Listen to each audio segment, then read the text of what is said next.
Hoje eu queria falar com vocês sobre gatilhos automáticos que controlam nossas decisões, tá? Então, basicamente, a gente como seres humanos, como animais, a gente tem certos padrões fixos de ação, tá? Então, em inglês, Fixed Action Patterns. Então, em outras palavras, simplificando, o que é isso aqui, né?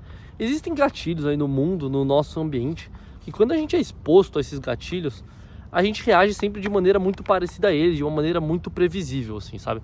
Então, são justamente esses padrões fixos de ação, assim, quando tem certos gatilhos, a gente tem padrões fixos ali, assim, a gente tem realmente um padrão de como a gente reage a eles. Esse conceito veio desse livro aqui que eu tô lendo, chama Armas da Persuasão, do Roberto Cialdini. É um livro bem famoso, eu tô lendo só agora.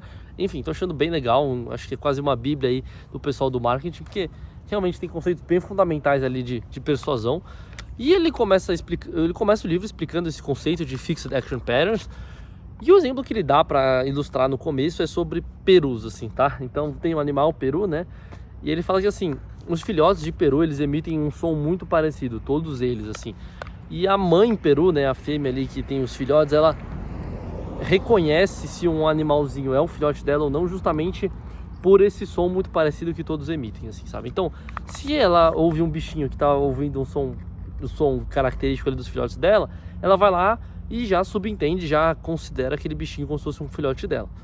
E isso poupa muito tempo para ela, né? Porque ela não precisa ficar ali investigando se aquele filhote é um filhote dela ou não. Mas o que pode acontecer de vez em quando? Um outro animal que, sei lá como, consegue imitar esse som que os filhotes dela emitem. Ele vai lá, emite esse som e se passa por um filhote dela, sabe? E aí ela não pensa duas vezes, ela só ouve aquele som, identifica que é um filhote dela, quando na verdade não necessariamente é.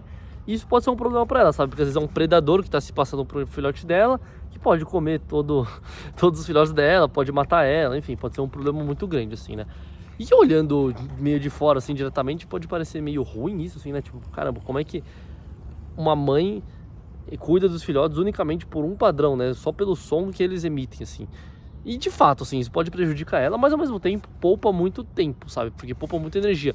Então ela ouve o som e já assume que é um filhote dela, não precisa ficar ali analisando N fatores para tirar uma conclusão que ela pode tirar de forma muito rápida e com grande precisão, não 100%, mas com grande precisão, só identificando esse som, sabe? E assim, esse é um viés que a mãe dos perus ali tem, mas a gente como seres humanos, a gente também é cheio de vieses, são vieses que nos ajudam a poupar tempo, sabe?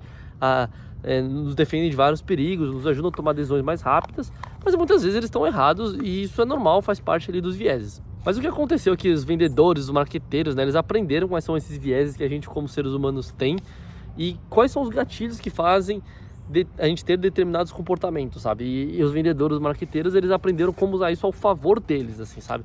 Então eu vou dar aqui dois exemplos de gatilhos, enfim, de comportamentos bem previsíveis assim da nossa parte, são padrões fixos de ação que o livro cita e eu achei bem interessante. Então o primeiro exemplo da aplicação desse conhecimento, né, de gatilhos que gera comportamentos previsíveis tem muito a ver com o efeito da ancoragem, assim, sabe?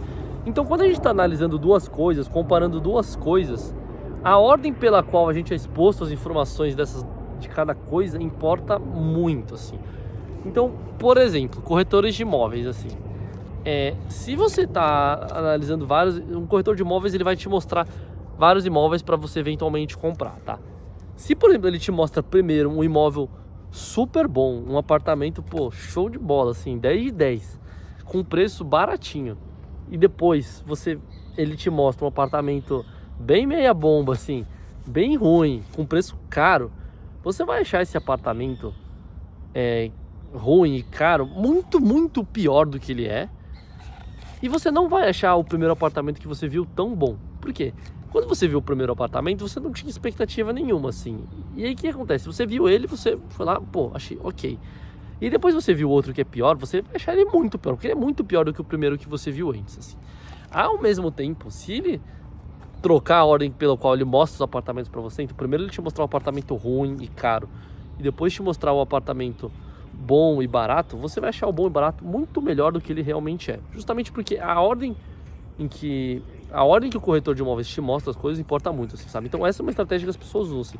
Primeiro mostra uma coisa ruim, depois te mostra uma coisa boa. Ó, passou um cara correndo ali. Enfim, primeiro você mostra uma coisa ruim, depois você mostra uma coisa boa, Porque a coisa boa, ela vai parecer muito melhor do que ela realmente é, porque comparativamente com a coisa ruim que a pessoa viu antes, né? Enfim, tem essa comparação, sabe? Então esse é um viés que a gente tem, que é o viés ali da ancoragem, assim. Então, por exemplo, tem um exemplo que é legal lá, que ele fala assim, tinha um voo que foi cancelado, e aí as pessoas, enfim, iam receber uma compensação por isso, assim, né? Então, o voo foi cancelado, você vai receber X dólares, porque o seu voo foi cancelado. E aí, o que o cara fala assim? Chega lá o comissário do voo e fala assim, galera, como o voo foi cancelado, todo mundo vai receber $1.000. E aí todo mundo fica, ok, legal, $1.000. Ele fala, não, brincadeira.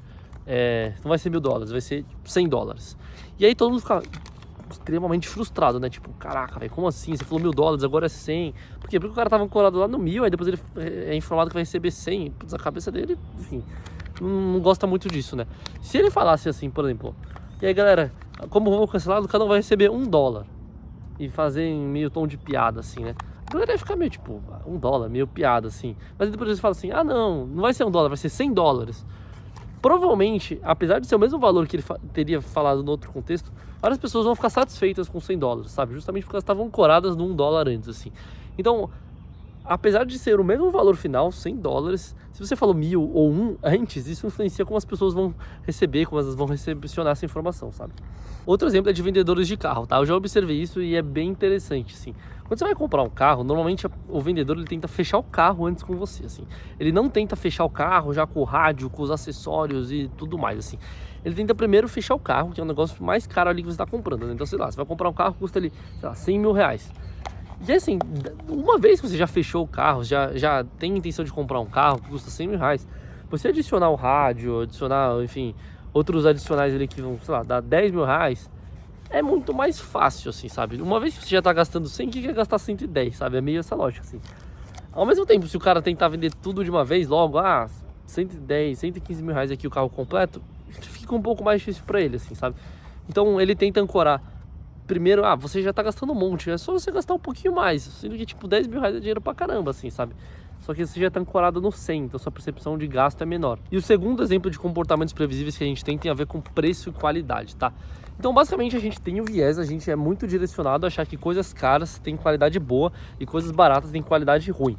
Lógico que todo mundo sabe que isso não é sempre verdade, tem coisas caras que são horríveis, tem coisas baratas que são boas, mas a gente pensa assim, sabe? A gente vê um casaco mais caro, uma marca mais cara ali no shopping, a gente tende a achar que a qualidade daquilo lá é melhor do que uma coisa mais barata, assim. Até porque, em geral, de fato é, né? Mas nem sempre. Mas o ponto é que a gente tem esse viés de associar preço à qualidade, assim, sabe? Então, um exemplo que eu pensei aqui, pessoalmente, que é muito interessante, é a Rolex, assim, né? Eu fiquei refletindo aqui comigo. Será que esses relógios da Rolex... Os relógios da Rolex, eles são muito bons, eles são de alta qualidade. Eu nunca tive um Rolex, mas imagino que eles sejam de fato bons, assim, né? Mas assim, imagina que o Rolex, ele não é... Imagina que ele não tivesse esse preço tão caro quanto ele tem, né?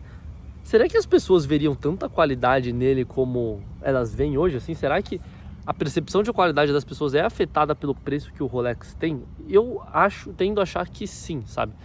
E aí isso me faz refletir várias coisas, assim, sabe? Que o preço que você coloca na sua marca, nos produtos que você vende, influenciam também a percepção de marca que você passa para as pessoas, sabe? Então não adianta você ter uma comunicação, um posicionamento de marca de luxo e você ter um preço médio e barato, assim, sabe? É um negócio assim, tipo, parece que o preço que você vende as suas coisas faz parte da sua marca também. Talvez isso seja algo óbvio, eu acho que eu tenho a impressão que isso está documentado em um monte de lugar, mas eu pensei por conta própria e, enfim, fiquei feliz aqui em ter chegado a essa conclusão, assim, sabe? E fiquei até pensando, né, nesse ponto do preço de sua marca. Se você tem um preço muito alto, preço tipo de high-end, assim, as pessoas te veem como uma marca de luxo. Se você tem um preço baixo, low cost, as pessoas podem ver você como uma marca barata, enfim, de preços acessíveis, o que pode ser muito bom também.